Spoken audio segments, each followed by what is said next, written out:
Salpe Wanyambe. Selamat pagi saudara-saudari yang dikasihi Kristus.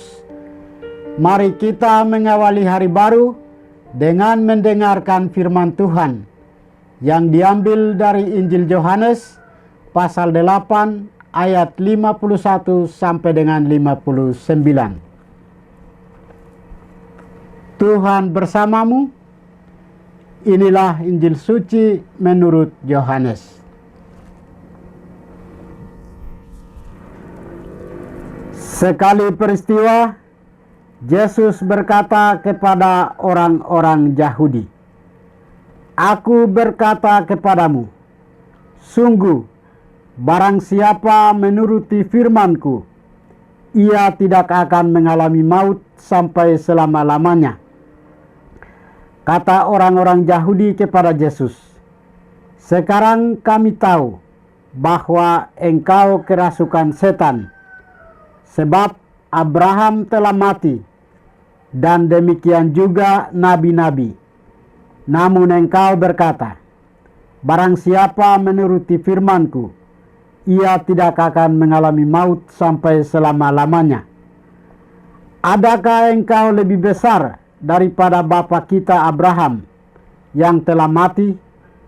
Nabi-nabi pun telah mati. Dengan siapakah engkau samakan dirimu?" Jawab Yesus, "Jikalau aku memuliakan diriku sendiri, maka kemuliaanku itu sedikit pun tidak ada artinya. Bapakulah yang memuliakan aku.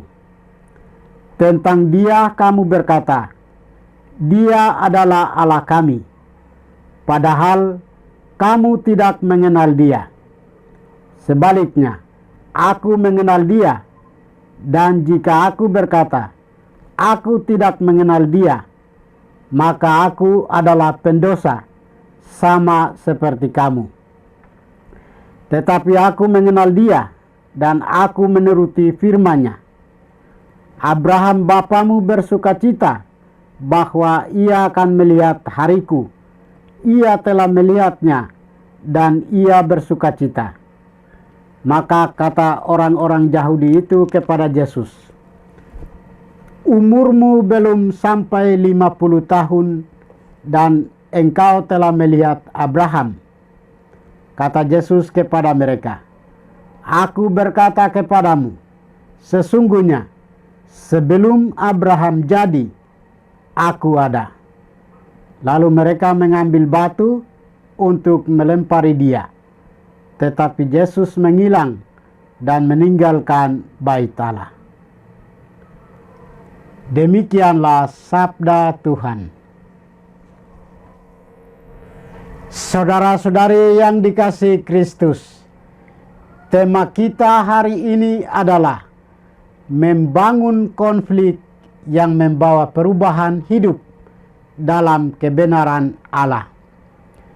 Dalam bacaan Injil hari ini mengisahkan Yesus mengajarkan tentang menuruti firman-Nya dan bersoal jawab dengan orang-orang Yahudi tentang dirinya dan Abraham.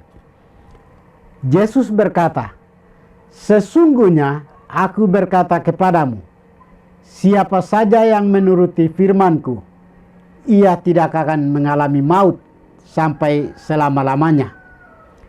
Mendengar pengajarannya itu, orang-orang Yahudi berkata, "Sekarang kami tahu bahwa engkau kerasukan setan, sebab Abraham telah mati, dan demikian juga nabi-nabi."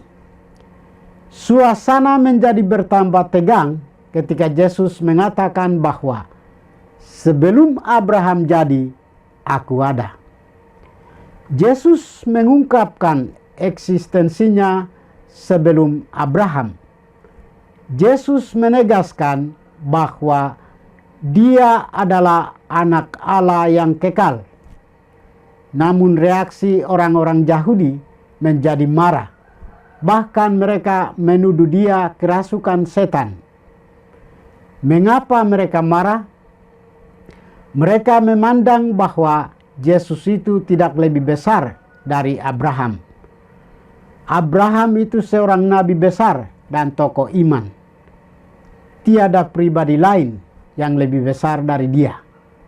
Dia sudah lama mati. Bagaimana mungkin Yesus yang masih muda itu mengatakan bahwa dirinya telah ada sebelum Abraham? Yesus menghadapi mereka dengan tenang, sabar, dan berusaha membangun dialog penuh keterbukaan mengenai dirinya. Memang sulit bagi Yesus untuk menjelaskan identitas dan misinya kepada orang Yahudi. Ia malah menghadapi rangkaian kesalahpahaman, perdebatan, dan berujung kepada penolakan.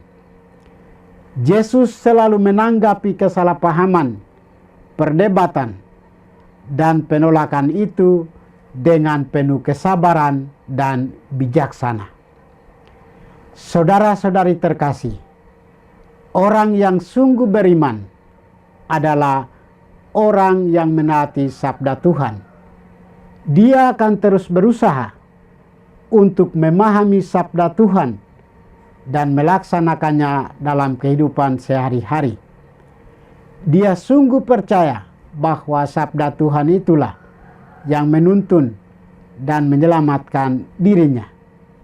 Sebab sabda Yesus adalah penuh misteri yang tak bisa langsung dipahami secara instan.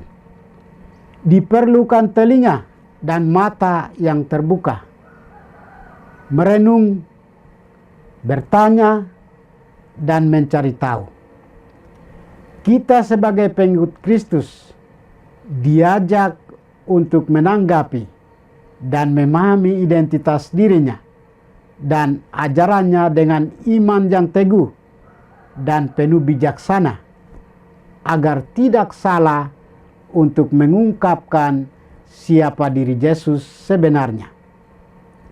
Hanya iman yang teguh dan memiliki kebijaksanaanlah yang bisa menentukan siapa Yesus bagi hidup kita.